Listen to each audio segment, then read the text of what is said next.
This one is a real good one for showing people why we warn people. Yeah, man. It is crazy, ain't it, man? I mean, the Mhm. the boldness and man, the audacity. Let's say that. Let's just start saying, the audacity of these people, Audacity. the audacity of these people to do this and to do it so boldly and fluent. They bold, they fluent. You know what? You know what would be nice, Merlin, Mhm. if the people that claim to want to do right, the people that claim that we advocate against these things, if we collectively together worked as hard as they did, my God, will we make things happen, We man? could we could make a lot happen. Yeah. Yeah, man. One thing I got to give these people is they work hard, They and since don't they play working around. so hard, we gotta learn how to work harder. Yeah. So how about y'all work hard at getting some people in this room with us and like and share the video? Do that for us. Listen, let me see. We got a lot of people here from different places. It is all over. We appreciate it. I saw somebody from that name rung a bell with me. Was it Elizabethtown, Kentucky? We Mhm. call it E Town. I've been to E Town before. E Town. I've been a lot of places. I done probably been in your city, but I'd have been a lot I of doubt places. you've been in mine. Huh? I doubt you've been in mine. No, not yours. Yeah, not yours. Hey, but so today we want to talk about the men's gay chorus, and of course, it ain't just as simple as we're gonna talk about the men's gay chorus. There's always more to it. So it's gonna be some digging and some breaking some things down, some tying things together because this stuff go deep and it goes so deep that um it's almost not scary, but like, man, I don't know what to call it, man. It's like crazy. It's like unreal. You just don't believe these things. So Pervasive. who pervasive? That's the word you want. Pervasive, yeah. The Mhm. words, that's the word, guy, y'all. Yeah. He do them words. I got now when he start talking, I gotta Google it and see exactly what oh man. Show me state in the house. That's a Missouri, ain't it? Show me state.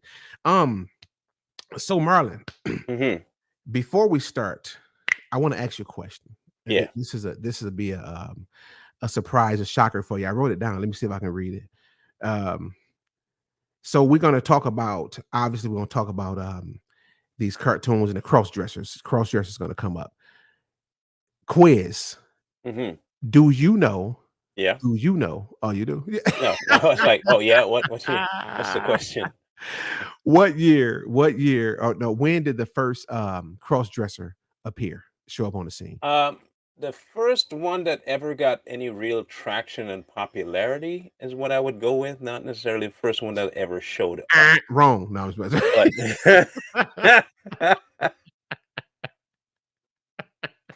you know, how you gonna ask a question and then when I try to give you a breakdown of the answer, you're gonna be in me. because I don't want you to be right. That's why. I don't want you to know the answer, okay?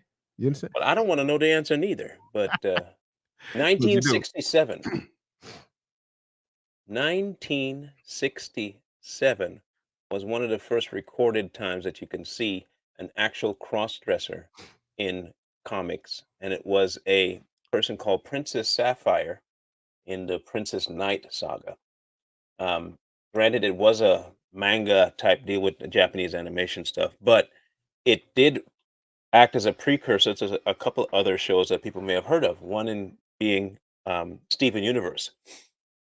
That's a more not modern comic, but it's what it was that the person was born with both male and female heart, Mm, and the battle was for them to try and decide whether or not they were going to be one or both. wow. Yeah. And so, mind you, this was not an adult cartoon. This was for children. Children's. Right. Um, so you got a bunch of people out here that aim their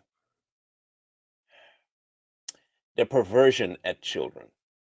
Mhm. The reason we go into cartoons first is for a very specific purpose. One, to show you how far back it goes, but two, to show you how they try to hide it in playfulness. They want to hide it in nonchalant and just a calm. It's nothing bad. It's just a cartoon. And in this case, it's just a song, and we're just joking, and don't Oh, worry they about it. joking. Um, I don't know exactly how they can think this is a joke, but they do indeed believe that this is a joke. So um, So hold on before you go to that part. Let me ask you this too. Um, so who are give me a list of the modern day cross dressers, the maybe the more known ones or the ones that's more relevant today. um, well, I can give you a breakdown of the cartoons that have it in there. It's a lengthy list, longer than people might think.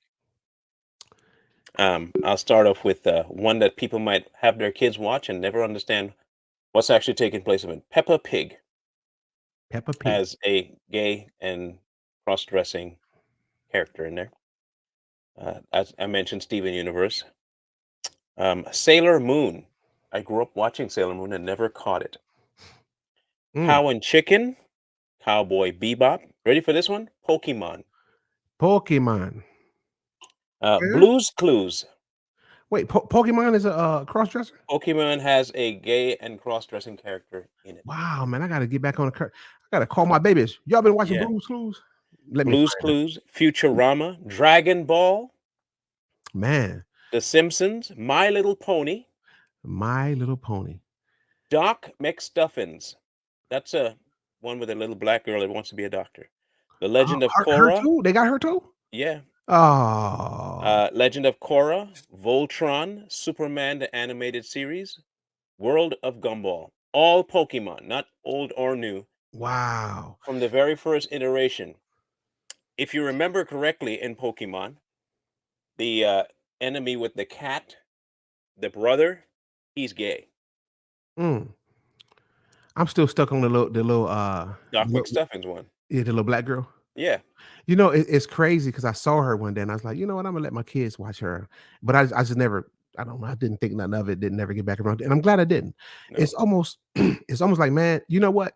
We need to create our own cartoon. We need to get back on it, which I know I haven't given up on it. It's just that we're waiting on the right things to come into place. But Merlin and I and my daughter, we put together a cartoon series and it's very clean and safe, but we're Very safe. very safe. I'm talking to a couple different people that animate because it's a lot of work. But once we get that going, we're gonna get the cartoons rolling, and it's gonna be really good because it's very safe. We wrote it, we know the content, we know everything that's going into it, so we know what's coming out of it. So you wouldn't have to worry about all these subliminal messages and all that stuff. So that's one thing that we got brewing in the fire, and it'll be, Yeah. I don't have no time limit. I haven't been planning. Just we just letting things just and it work out that way. It's amazing how he move when you allow him to make the moves instead of There you trying to stress over it. there are a Um, couple other there are a couple of others I want to briefly mention that you guys need to make sure that you're aware of. These three particular ones I really want you to watch out for because they were in the era of when I was just coming out of, childhood into teens and adult. Rocco's Modern Life. Um that one was is now Arthur is another one, and he finally got married in one of the episodes to a man. Proud Family. Proud Family, yep. Wow. Proud Family is another one. Um, James. What about yeah, James? they introduced 2, male couple into that one. The bigger one is at Adventure Time. They actually had a marriage in that cartoon. Mm, And not just marriage, but actual sealing the vows thing in the cartoon. Um, wow. yeah, so it's not like, um they're trying to necessarily hide it. They were in fact, one of the people that wrote one of they were trying to find a way to do it subtly so that their words, parents wouldn't catch on quickly enough. Yeah, it's hiding it from the parents, not the Yeah, kids. because once the parents found out what they were pushing and trying to get the kids to understand, some parents, like the Bible thumpers, what we're calling them, would have a hard time swallowing that whole agenda. So they tried to make it as subtle as possible, and one of the ways they found to do it was through music.